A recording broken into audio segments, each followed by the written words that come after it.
ဘုရားရှိမှဖြစ်စေကိုယ်ရာဘောမှာဖြစ်စေစိုက်ပြီးရှိပါမရှိမိရှိဖို့ကာလဘာလို့ရမလဲလို့မေးလို့ရှိရင်ဖြင့်လေးလေးထွက်လာတာလည်းသိနေပါလေးလေးပြန်ဝင်လာလည်းသိနေပါတို့ရလို့သိနေတဲ့အခါကျတော့သိတဲ့စိတ်ကလေးကဘယ်မှမပြေးတော့တို့ရလို့သိတဲ့စိတ်ကလေးဘယ်မှမပြေးတဲ့အချိန်ကြတော့ဟောထွက်တိုင်းသိဝင်တိုင်းသိထွက်တိုင်းသိဝင်တိုင်းသိဒီသိတဲ့စိတ်ကလေးဘယ်မှမပြေးအောင်တရားဓမ္မတွေကထိန်းထားမှန်ပါပါဝိပဿနာစာ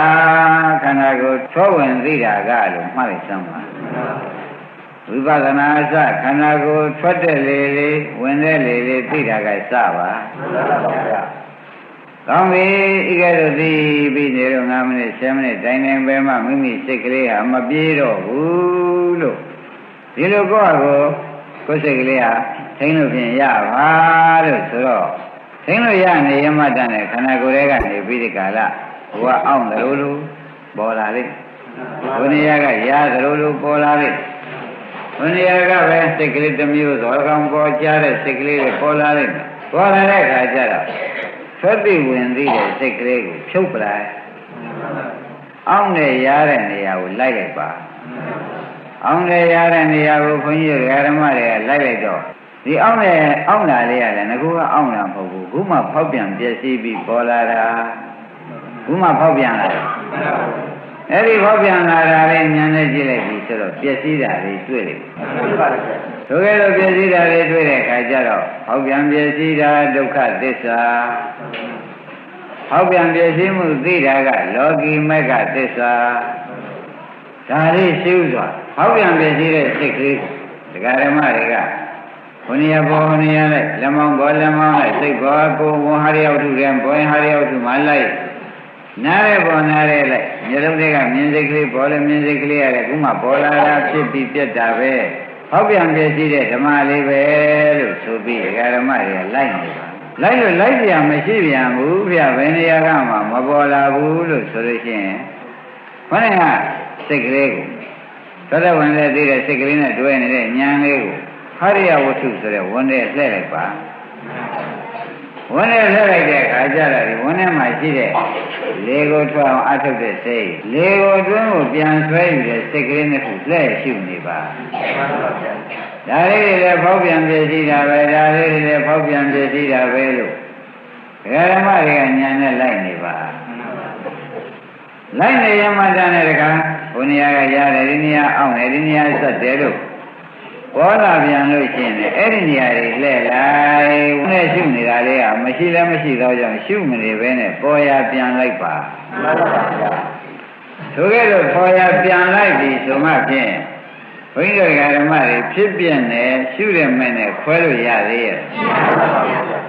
ဖြစ်ပြနေရှုရမယ်နဲ့ခွဲလို့မရတော့ပါဘူးခွဲလို့မရတော့ကတိတို့ကကျတော့ကုလဘုရောလူစုတွေကဩမိမိစိတ်ဒီကားလို့ရှင်ချင်းဖြစ်ပြနောက်ကမဲ့အစဉ်လိုက်နေပြီဆိုပြီးဝန်တာလိုက်။ဘာကြောင့်ဆရာဘုန်းကြီးကဝန်တာခိုင်းပါလိမ့်မလဲလို့ဥပအောင်တော့မေးလိုက်နော်။မေးတဲ့အခါကျတော့ဖြစ်ပြနဲ့မဲ့နဲ့လိုက်နေတော့ဖြစ်ပြမသိလို့ရှိရင်ဖြင့်ခိုင်နေတယ်လို့ယူရတဲ့ဒိဋ္ဌိဆိုတာမလားဘူး။မှန်ပါပါဗျာ။ဒိဋ္ဌိလာလို့ရှိရင်ဒီဘက်ကဖြစ်ပြကိုဖြစ်ပြကြလို့မသိဘူးခိုင်နေမြဲတယ်လို့ယူတဲ့ဒိဋ္ဌိကလိုက်ဒါကြောင့်ဒိဋ္ဌိလာလို့ရှိရင်ဒိဋ္ဌုပါဒံဆိုတာနောက်ကလိုက်တာဒိဋ္ဌိဒိဋ္ဌုပါဒံနောက်ကြတော့ပရိစ္ဆေသမုပ္ပါမရဘူးဒိဋ္ဌိအုပ်ချုပ်တဲ့ကံမလားဘူးဒိဋ္ဌိအုပ်ချုပ်တဲ့ကံလာတော့သုတေမနေသေနေသိချမ်းမဲ့နဲ့ဒိဋ္ဌိကြောင့်အပယ်လေးပါးရောက်သွားဒိဋ္ဌိကြောင့်ပဲရောက်ပါလိမ့်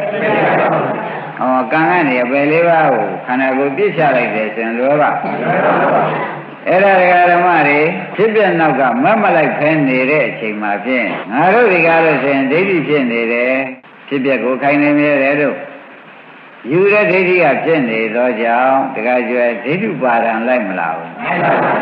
ဖြစ်ပြခိုင်နေမြဲတယ်သင်္သာကဒိဋ္ဌိဒါလေးအစွဲကြီးနေတာကဒိဋ္ဌုပါဒံ၎င်းနောက်ကကံလိုက်လာတော့ဒိဋ္ဌိအုပ်ချုပ်တဲ့ကံမဖြစ်ဘူးလားဖြစ်ပါဘူးအဲဒီကာမဘဝဖြစ်เสียဇာတိဆိုတော့အပယ်လေးပါးဇာတိပေါ်လာတယ် ဒါဖြင့်ဒကာဓမ္မတွေဆရာဘုန်းကြီးပြောတဲ့အတိုင်းသမာဓိလည်းမဖမ်းပြမှုပြမှုတွေလည်းပေါ်ရာကိုမလိုက်လို့ရှိရင်ဖြင့်ခြေလိပ်သောက်ရင်လည်းအပယ်သွားတယ်သမင်းစားရင်ရေသောက်ရင်ဩဒကာဓမ္မတို့ဆရာဘုန်းကြီးကဲတင်တဲ့အတိုင်းလိုက်ရင်လိုက်ကြပါကိုရိုးရနေဖြင့်ကိုဒုက္ခဖြစ်ချည်ရဲ့ဘုရုပစ္စည်းမှမခိုးဘုရုပစ္စည်းမှမဝဲဘုရုမှမလိန်ဘုရုမှဒေါသမဖြစ်ပဲနဲ့ဒိဋ္ဌိဒိဋ္ဌုပါရံဒိဋ္ဌိအုပ်ချုပ်တဲ့ကံကဆောင်းသွားလို့အပယ်လေးပါးရောက်ရပါတယ်ဒကာဓမ္မတွေကတော့ပြောကြတယ်ဒကာကျွယ်တို့ဒကာတိတုလဘုရုကပြောကြတယ်จิตတို့ဘာမှပြင်းမရှိဘူးကိုယ်တွင်ကိုယ်စားနေတာပဲကိုယ်စိတ်ကိုယ်သောက်နေတာပဲလို့ထင်ရတယ်နော်ကိုယ်တွင်ကိုယ်စားရင်ပဲသွားကိုယ်စိတ်ကိုယ်သောက်ရင်နင့်နာဘူးလားနင့်နာပါပါဗျာအဲ့တော့ဘာပြည့်ရှိတုံးဆိုတဲ့စကားကိုယနေ့ကစပြီးကြတာဝိပဿနာမရှိရင်ပြည့်ရှိနေတယ်ဆိုတာကိုသုံးလိုက်ပါတော့ကြွယ်ရေးကြည့်တယ်နော်ခိုင်းလာရင်ဒီကဲလို့ရှုပြီးဒီကလာနေတော့ဖြစ်ဖြစ်ဒီမြင်လို့လာပါလိမ့်မယ်ဖြစ်ဖြစ်မြင်အောင်ဆိုတော့ဘုရားဓမ္မတွေရတဲ့နေရာရှုရတဲ့နေရာရှုဒါလည်းစိတ်တွေရှုနေတာပဲရှုစိတ်ရှုရှိုက်စိတ်ရှု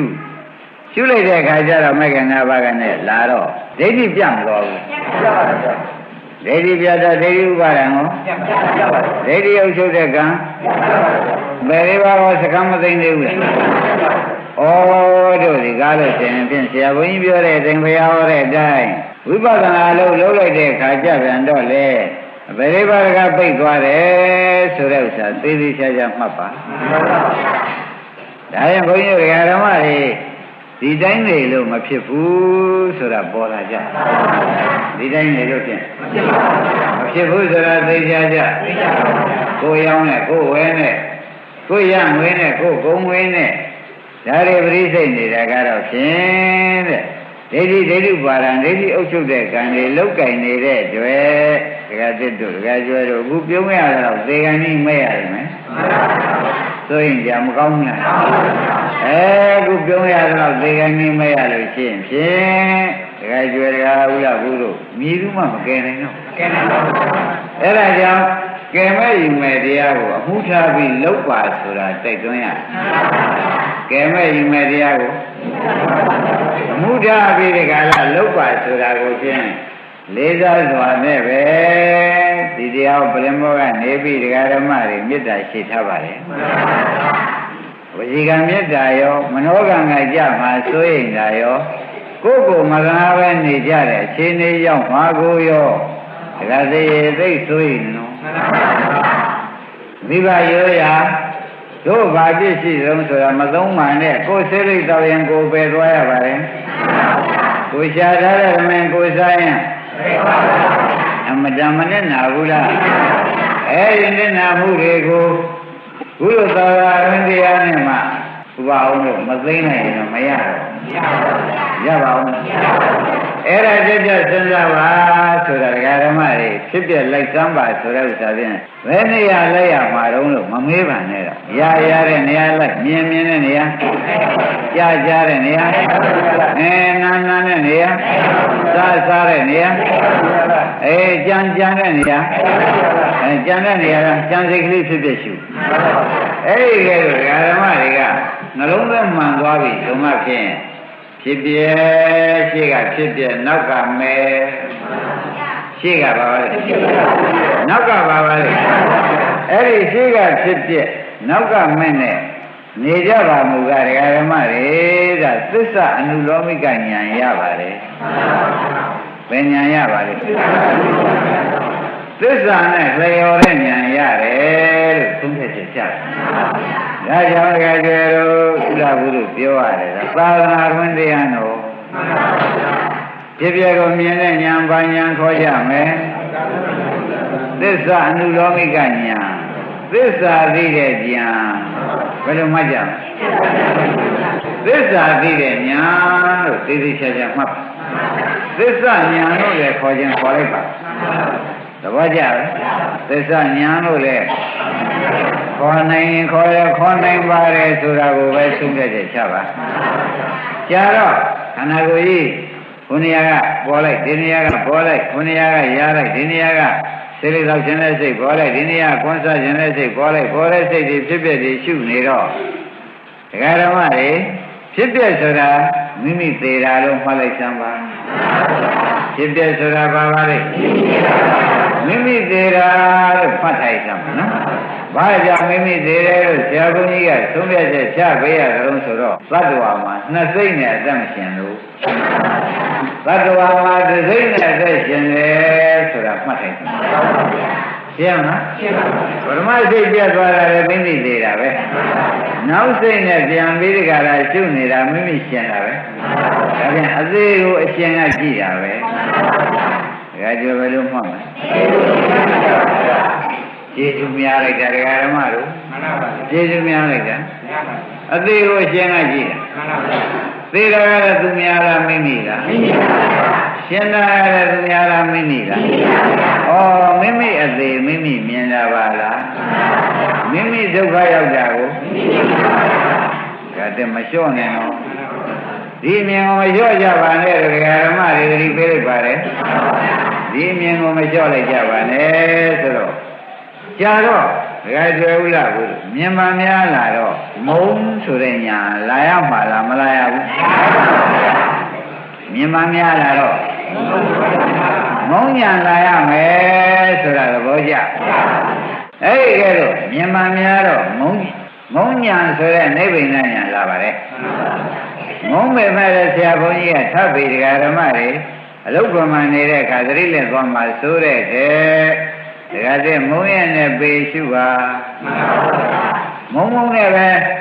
ပေါ်ရလိုက်နေပါမုံနဲ့ဘာလို့ရမလဲပေါ်ရလိုက်ပြီးရှုနေတဲ့အခါကျတော့ဩမုံညာတော့ဖြင့်မိမိတက်လာပြီလို့ကိုယ်ပိုင်မသိဘူးသိလာလို့ရှိရင်မုံရနဲ့ရှုပြီးဒီကလာနေမတ်တတ်နဲ့ဩဒီဒုက္ခတွေကြီးတာမရှိပါကလားဆိုတာဉာဏ်တက်လာလိမ့်မယ်ဒီဒုက္ခတွေကြီးတာမရှိပါကလားလို့ဉာဏ်တက်လာလိမ့်မယ်နော်ဉာဏ်တက်လာတဲ့အခါကျတော့ဘုန်းကြီးတို့ဓမ္မတွေဒီဒုက္ခတွေကြီးတာမရှိပါလားလို့ဉာဏ်တက်လာတော့ဖြတ်ဆိုခொနည်းကခုနေရာပေါ်တဲ့ဒုက္ခဒီနေရာပေါ်တဲ့ဖြစ်တဲ့ဒုက္ခတွေအကုန်သိမ့်သွားဘာတွေသိမ့်သွားအိုးကြည်ရမှတ်တဲ့ဒကာသိရဘာတွေသိမ့်သွားဒုက္ခတွေသိမ့်သွားတာသူများပြောတာကိုဉာဏ်နဲ့ရွှေရမှတ်တဲ့ပဲရှင်းနာသိမ့်သွားတာလားကဲခတ်ဆံကိုဉာဏ်နဲ့ရွှေရမှတ်တဲ့ဒုက္ခတွေသိမ့်သွားဒုက္ခသိမ့်တာနိဗ္ဗာန်သိမ့်မှန်သိတာကမဉဏ်ဒုက္ခသိမ့်တာ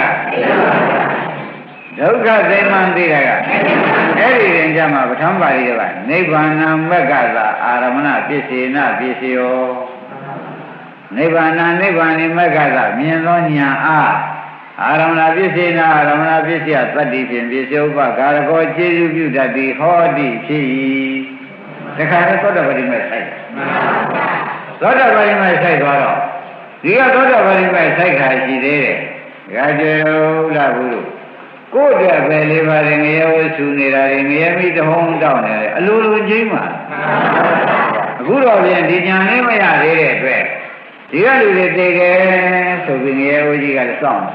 တယ်ငရဲမိလည်းအနေကလည်းဆူလို့ပါလားအဲ့ဒီအဆူတွေကိုဒီကနေနှိမ့်ရပါတယ်အဲ့ဒီမိတွေဒီကနေသိရင်ရောရပါပါအဲ့ဒါကြောင့်ဘုန်းကြီးတို့ဓမ္မတွေအေးလေးမနေလိုက်ပါနဲ့ဦးကိုငရဲဦးကမိတုံးတောက်ပြီးတဘောကွယ်ဆူနေတော့ဒီညာလေးနဲ့နှိမ့်ကြပါဆိုတဲ့ဥစ္စာကိုမေတ္တာရှိတာပြီးဒီကလာပြောကြပြီးသေးပါတယ်ဘုရားအောင်သမညရေးကြည့်ရင်မပြောဘူးကဲဒါပြန်သာဘကြလာတော့ဘယ်လိုနှိမ့်လို့ဘယ်လိုသိရမလဲဆိုတာသိကုန်မသိဘူးဒါကြွယ်သိပါဦးလားအဲ့ဒါကြောင့်ဘုန်းကြီးတို့ဓမ္မတွေသာသနာတွင်သာဖြစ်ပြီးသာသနာတွင်လို့လှုပ်လိုက်စမ်းပါဆိုတာကိုပဲသံမရှိလို့လည်းမပူပါနဲ့၊စီမရှိလို့မပူပါနဲ့၊ဘိုးထေတွေရောင်းမကောင်းလို့လည်းမပူနဲ့ ငရဲမင်းငြိမ်းငရဲကိုသိမ့်ဖို့အရေးသာရင်ဧကန်ရှိနေလို့ပူဇာစမ်းပါဒါကိုသာငြိမ်းမယ်ဆိုတဲ့စိတ်ထားပြင်းပြစမ်းပါဆိုတာကိုဒီကနေပြီးဒီကလာအသိဉာဏ်နဲ့ပြောနေပါလေပေါ်ပေါ်နေလို့တော်ကြပါသားကကဲနိုင်သမီးကကဲနိုင်ပစ္စည်းကကဲနိုင်သလားလို့ဆိုတော့ဟောဒီရှုတဲ့မက်ကမှကဲနိုင်တယ်ဒါကြောင့်သမီးလေးတယောက်ကကဲနိုင်မကဲနိုင်ပါဘူးသူမညာတကားတွေကမကဲနိုင်ပါဘူးမှန်တကားပြောရေးတယောက်သေးတယ်ဥလဘုတယောက်သေးတယ်ဩဖြစ်မှဖြစ်ရလေတယ်ဒါပါပဲကိုယ်ပဲသွားမှုကြီးတတ်နိုင်ရအဲ့ဒါကြည့်ရလို့ရှိရင်ခန္ဓာကိုယ်ကဖြစ်ဖြစ်ကြည့်တာကလောကီမယ်နောက်ရင်းကျက်လာတော့လောကုတ္တရာမယ်လောကုတ္တရာမယ်ဆိုတာမကင်၈ပါးရဲ့ပြည့်ပါရတကားဆိုရင်ငရဲမီသိမ့်၍ငရဲအိုဝဘွက်ဆိုတာငြိမ့်ပါလေဒါဖြင့်ဒီလိုဒီအမြင်ကျတဲ့ပုဂ္ဂိုလ်ကတကားကျွတ်တဲ့ငရဲမီတွေဟုံတောင်းနေတဲ့ငရဲအိုကြီးကတဘောဘွက်ဆူနေတဲ့တကားကျွတ်ဒီကနေငြိမ့်တော့မပြောတဲ့ပြောတယ်ဒီကနေငြိမ့်ဆိုတော့ရေနဲ့သွားငြိမ့်လို့မရဘူးမရပါဘူးမက်ပေါ်ရင်ငြိမ့်ပါပါတဲ့ဒါကြောင့်တဲ့ခွင်းတို့ဓမ္မတွေဒီလိုဆရာသမားကလမ်းညွန်ကောင်းကတွေးကြုံနေတဲ့အချိန်မှာဖြင့်ကိုငရဲမီးငြိမ့်တာကိုကိုလည်းမနှေးပါနဲ့ကိုငရဲကိုသိမ့်တာကိုသဘောကျလက်ဆိုတာခင်ဗျားတို့ရှုတဲ့မက်ကိုဆိုပါတယ်လက်ဆိုတာဘာဆိုပါလဲရှုတဲ့မက်ကိုဆိုရတယ်ဆိုတာကိုဒကာဓမ္မတွေသတိပေးရဒီဘုန်းကြီးပြောတာမှဒီဒကာဓမ္မတွေကလေးလေးစားစားနားမထောင်တော့ပါဘူးဆိုလို့ရှိရင်ပြန်မရှိဘဲမမှတ်ဘဲနဲ့နေရတိုင်းညမယ်ဆိုလို့ရှိရင်ဖြင့်တလန်းသွားတွေသာမှတ်ပါခင်ဗျားတို့ပြုထားတဲ့ကုသိုလ်တွေကလည်းတကယ်တော့မတားနိုင်ဘူးနော်မှန်ပါပါတကယ်ကြတားနိုင်မှာတားနိုင်ပါဘူးမဲ့ဆိုတော့ဖြင့်တားနိုင်ပါဘူးအဲ့တော့တကယ်ခြေကောင်းရှိပါရဲ့တန်းနဲ့ခြေကောင်းကိုတောက်ပြအောင်တောက်ပါဆိုတာကိုလေးစားစွာနဲ့သတိပေးရပါတယ်မှန်ပါပါဒါကခန္ဓာကိုကြည့်ပြီးရှုနည်းတစ်မျိုး